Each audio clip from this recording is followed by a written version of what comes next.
अरबपति कारोबारी गौतम अडानी पर हिंडनबर्ग रिसर्च की रिपोर्ट में लगाए गए आरोपों और उसके चलते अडानी ग्रुप को लगे तगड़े झटके के पूरे मामले का अब निपटारा हो सकता है। आज सेबी सुप्रीम कोर्ट में इस मामले में अपनी स्टेटस रिपोर्ट जमा करेगी। लेकिन इसी बीच अडानी ग्रुप को लेकर एक बड़ी खबर सामने आ रही है। Security exchange board of India यानी सेबी ने अडानी हिंडनबर्ग मामले की जांच में लिमिट से ज्यादा ऑफशोर फंडिंग लेने और लिस्टेड एंटिटी की ओर से डिस्क्लोजर के नियमों का उल्लंघन करने का दोषी पाया है। न्यूज एजेंसी रॉयटर्स ने सूत्रों के हवाले से इस बात की जानकारी दी है। हालांकि आप डरिए नहीं, क्योंकि रिपोर्ट में यह भी कहा गया है कि नियमों का यह उल्लंघन टेक्निकल नेचर का है, यानी इसमें किसी व्यक्ति का हाथ नहीं है। हालांकि जांच खत्म हो जाने के बाद कुछ पेनल्टी से ज्यादा का दंड नहीं होगा।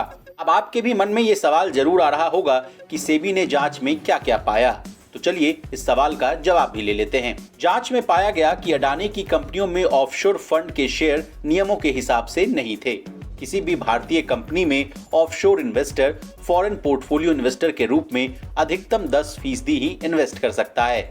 इससे ज्यादा किसी भी अमाउंट को FDI यानी फॉरेन डायरेक्ट इन्वेस्टमेंट माना जाएगा। अडानी की कंपनियों ने इसी नियम का उल्लंघन किया है। बता दें, सेबी ने शुक्रवार को ही यानी 25 अगस्त को अडानी हिंडनबर्ग मामले पर सुप्रीम कोर्ट में स्टेटस रिपोर्ट फाइल की थी। रिपोर्ट में मार्केट रेगुलेटर सेबी ने एक एफिडेविट में सुप्रीम कोर्ट को बताया कि इस मामले में उसकी 24 इन्वेस्टिगेशन यानी जांच में से 22 फाइनल हो चुकी हैं और 2 अभी भी अधूरी हैं। सेबी ने बताया कि इन 2 इन्वेस्टिगेशन पर बाहरी एजेंसियों से जानकारी मिलने का इंतजार है।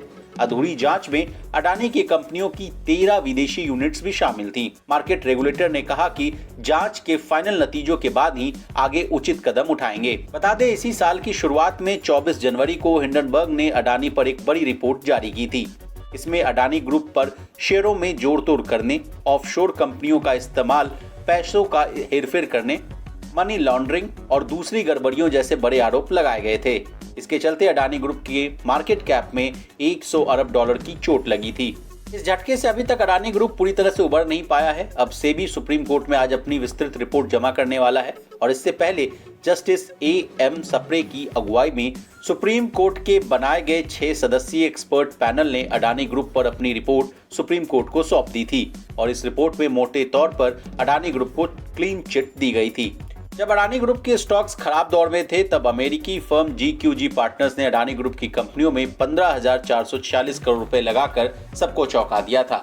इसके बाद कई और चरणों में GQG ने अडानी ग्रुप में और स्टेक खरीदा है। आज सुप्रीम कोर्ट में सुनवाई और सेबी की रिपोर्ट में क्या खुलासा होता है, इस पर अब अडानी ग्रुप के शेयरों में उतार चढ़ाव टिका होगा। अब देखना ये होगा कि सेबी की रिपोर्ट के बाद अडानी ग्रुप के शेयर किस करवट बैठते हैं।